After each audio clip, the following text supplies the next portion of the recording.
Hi guys, it's Reagan and welcome back to another video. Today's video is going to be a bit controversial, but honestly I feel like these types of videos are so much fun to make. That's right, today I'm going to be chatting through my personal most disappointing reads so far for the year 2023.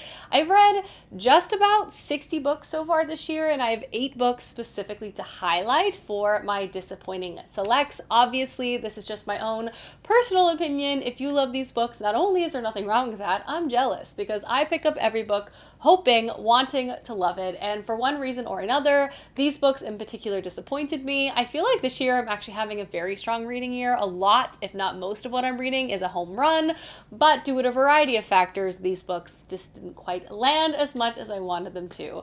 But without further ado, let's go ahead and dive right in. Right off the bat, I feel like it makes the most sense to start out with my lowest rated, or one of my lowest rated books for the year, and that is going to be Fourth Wing by Rebecca Yarros. This book has so much hype surrounding it. It has such an insanely high rating. I was just curious about it. I'm personally a romantasy reader. I enjoy these types of books. I go in wanting a fun, angsty romance. I don't need to be blown away by the fantasy plot or writing. I just, generally speaking, want to be entertained. So when I saw that this book was, had like a 4.21 rating, I had pretty high expectations. Was this going to be a new romantasy favorite that I could just fall into and breeze through?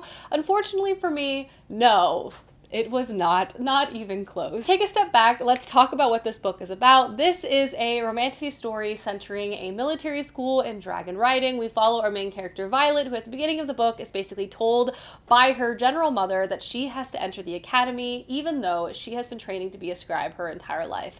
This dragon riding academy is incredibly dangerous. Most of the cadets don't even make it out of their first year, but by the end of year 3, they're basically full-blown soldiers, have a dragon, they're riding, they have magical powers, all of these things. Violet arrives at this academy with a target on her back because she's a nepo baby. Her mother is the general of the army, and she also is smaller and kind of weaker than everyone. Apparently, the one who hates her the most is this character named Xaden, who is a 3rd year and the son of a rebel. They are inexplicably drawn to one another, and we begin to see the plot play out from there. There's combat, there's training, there's romance, there's all the things you would expect in a setup like this. Generally speaking, when it comes to romantasy stories, I, again, do not need to be mind blown by the plot or even the writing, but I also don't want to be distracted by it. If I'm pulled out of the story because so much of the world building and the plot simply does not make sense, and the character's romance is paced at a way that, again, also doesn't make sense, I'm simply not going to enjoy it, and that's definitely what happened for me when it came to Fourth Wing. The world is honestly incomprehensible. Like, nothing about it was explained, and the parts that were explained contradicted each other left and right. I also found the romantic pacing of the characters to be a little off and a little strange and really accelerated in directions that also, in my opinion, just didn't match up with the overall vibe of the story. Some elements of the book I liked. I didn't mind the writing style too much, but so much of this was also something that just really was not an enjoyable time. I think I gave this book like a 2 stars, perhaps. But the hype is real. Lots of people like this. And again, if you like it, nothing wrong. I wish I liked it because it's over 500 pages, so I spent a lot of time reading it. The next book I have to talk about is one that I still enjoyed, but I just had really high expectations going in, and it just didn't entirely deliver for me. Honestly, most of the books I'm going to be talking about in this video fall in that category. I've loved pretty much books by all of these authors in different cases, but for some reason I just didn't love these ones. The first is Dreamer's Pool by Juliette Marillier. I love The Daughter of the Forest. Juliette Marillier, in my opinion, is like the cottagecore fantasy queen. Her ability to write nature and landscapes is like bar none. This book I was really looking forward to picking up. It follows our main character Blackthorn, who's basically at the beginning of the story imprisoned wrongfully by like her mortal enemy. At the beginning of this book, she's offered a chance at freedom if she casts aside her desire for revenge and basically sets out to another part of this world and sets up shop and provides healing services for anyone who needs them. She very reluctantly decides to take up this offer as her desire for revenge is very, very strong, and honestly, understandably so. We follow as our main character goes on a quest, sets up, again, shop as a person who provides medical care, but we also see her get involved in a plot that's surrounding the prince of this kingdom. Basically, he falls in love with a faraway princess, but when she arrives, she's very different than he was anticipating. This is a book that I liked, didn't love. It definitely has some elements to the story that are very, very dated, and I can't really blame it for that because this book is an older story, but as a modern reader, it just didn't always land for me. I also just felt like the emotional intensity of this wasn't quite the same as The Daughter of the Forest. I just wasn't fully attached to everyone like I was expecting. And there's just so many trigger warnings in this book that sometimes felt a little glided over, that again sort of pulled me out of the book itself. I love the fairy tale quality of this. I love the writing style and I love the landscapes. This was by no means like a bad book, but just in comparison to how I felt about The Daughter of the Forest, this was just more like a 3-star read for me versus a 5 out of 5-star read for me. So that is why it's a disappointing read, but please read Juliet Marillier. The next book I have to talk about might be a little surprising, and that is A Day of Fallen Night by Samantha Shannon. I just am not a huge fan of the Priory of the Orange Tree series by this author. There's so much about it that conceptually I like. I love Samantha Shannon's writing style. I love her world building and the characters that are present in both of these books. But both in the prequel and in, like, I don't know if you can call it a sequel, but the next novel, the next standalone novel in the series, I just found the plot pacing to be very, very off. Sometimes we spent way too much time, especially in this book, on plot elements that didn't make sense, or we just kind of had convenient tie-ups to things that also felt completely unnecessary. Take a step back. This is a prequel standalone to Priory of the Orange Tree, two very beloved books by Samantha Shannon. In it, we follow a huge cast of characters. This is set in a fantasy world where these things called wrens exist. They're kind of like dragons. There are fire-breathing wrens and there are water-inhabiting wrens. Prior to the start of this novel, there's almost this world-ending event surrounding the fire-breathing wrens. They're like very, very evil, but they were defeated and imprisoned somewhere in this world. Society and kingdoms have evolved since this initial time, but as a result of this very impactful event, every kingdom's like religion and society still centers around wrens in one way or another. Some completely detest all wrens, some only detest the fire-breathing wrens and worship the water ones, resulting in a bunch of kingdoms and societies that are all very different from one another and can also have conflict with one another due to their differing philosophies, which is very, very interesting and by far one of the best elements to this book. In this prequel novel, we basically follow a variety of young women, predominantly as they have to go out on various quests to try to save the world. I just, again, found the pacing to be off. I think the concept, the writing style, very, very strong, but just the plot payoff and the plot itself just didn't work for me. Unfortunately, for me, I mean, this is a long book to dedicate your time to, but it's just not my favorite thing. It's definitely still worth reading. I feel like I'm for sure in the minority camp here, and I wish I enjoyed this as much as everyone else. So if you're interested, for sure still check it out, but I have to say it was a little bit disappointing for me. Next book I have to mention is the Frugal Wizard's Handbook for Surviving Medieval England by Brandon Sanderson. This is Secret Project number 2. And honestly, another one that just landed a little flat for me. Ironically, going into reading all of the different secret projects, I had lower expectations, but Tress of the Emerald Sea, which is secret project number 1, was so good, blew me out of the water that now my expectations are like sky high. When I picked up this book, I was expecting to be entertained, have a lot of fun, and in general, I just found the story itself to be okay.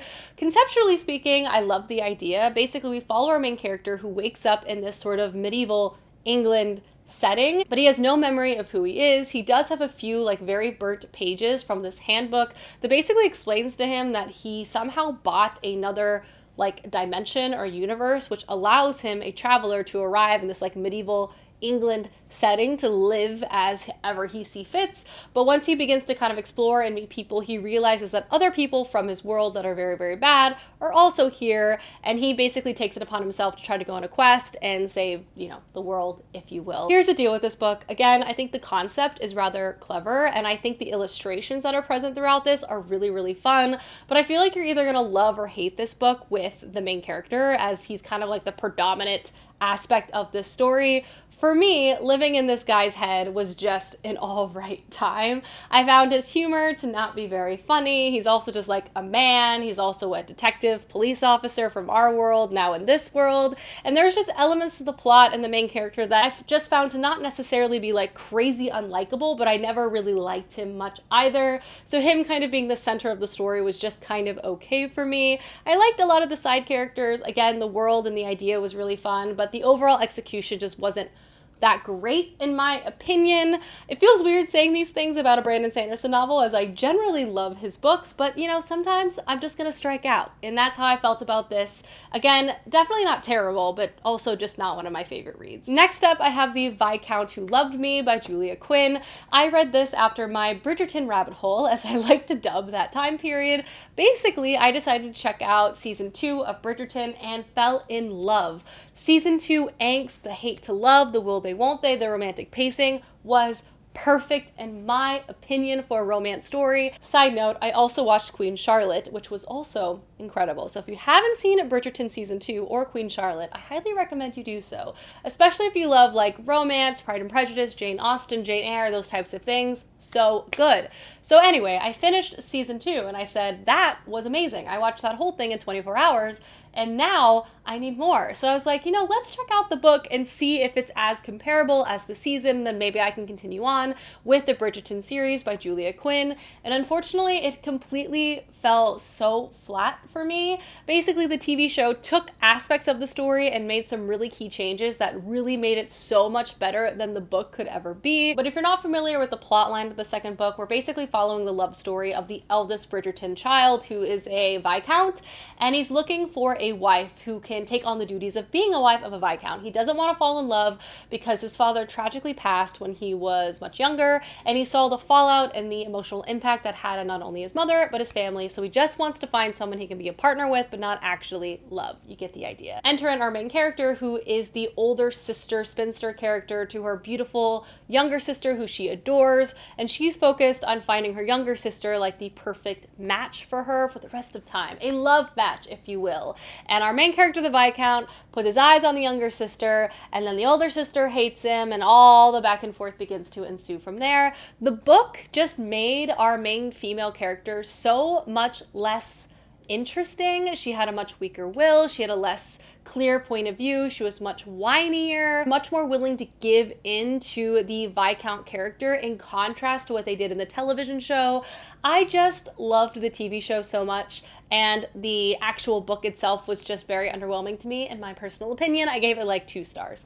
I do love Regency romance. I read some other series from there that I did enjoy, but this one was disappointing. The next book I have to show off is One Dark Window by Rachel Gillig. Another book I feel like is very, very popular, and for me it was just okay. Again, I wouldn't say this book is anywhere as bad as like Fourth Wing, for example, but from a romantasy point of view, this was entertaining, but didn't necessarily blow me out of the water, if I'm being honest. Conceptually speaking, I like the setup of this. This is basically set in a very dark fantasy world where shadows sort of hunt the night, if you will. We follow our main character who has like a shadow living in her head, some type of monster that's been there since childhood that's been protecting her.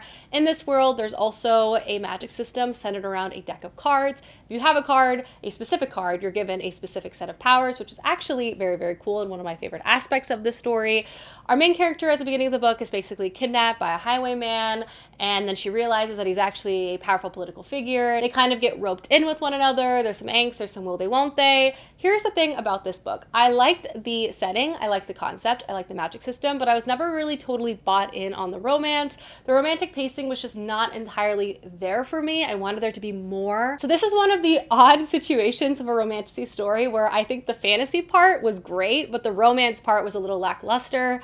But I'll probably read the sequel. But I would say this is like a 3-star read. So again, by no means bad. And I also can understand why people love this. Alrighty, ready to be surprised? We also have Chain of Thorns by Cassandra Clare. This one barely made it on this list. But if I was being honest with myself, it had to be included because in comparison to the first 2 books that existed in this series, which I adored, 5 out of 5 stars, perfect romantic pacing, perfect angst, perfect action, perfect setup, so riveting, could not put it down. The third and final book was just okay in comparison to those first 2 installments in the series. But if you're not familiar, the Last Hour series by Cassandra Clare is set in London. We follow a huge cast of characters, a huge cast of shadow hunters, which are young individuals dedicating their life to fighting and hunting down demons. In the first 2 books, we witness one of the most devastatingly complicated romances where 2 people are destined to be with each other but are constantly dragged apart by very complicated factors, and it will destroy you. I could not emphasize enough how much I love the first two books. The third book was good, and honestly the first part was very, very excellent, but I feel like Cassandra Clare had so many characters that she needed to wrap up storylines on. So much of this book was just kind of like finishing a storyline that we actually didn't get a lot of like dramatic plot elements, and the actual like final moment and final action sequence, which was very good, was like super short. This book is not a short book, and I just felt like so much of it was dedicated to wrapping up character elements versus like actual plot or entertaining us, that it was just okay. I think I gave it like a 3.5, 3.75. Again,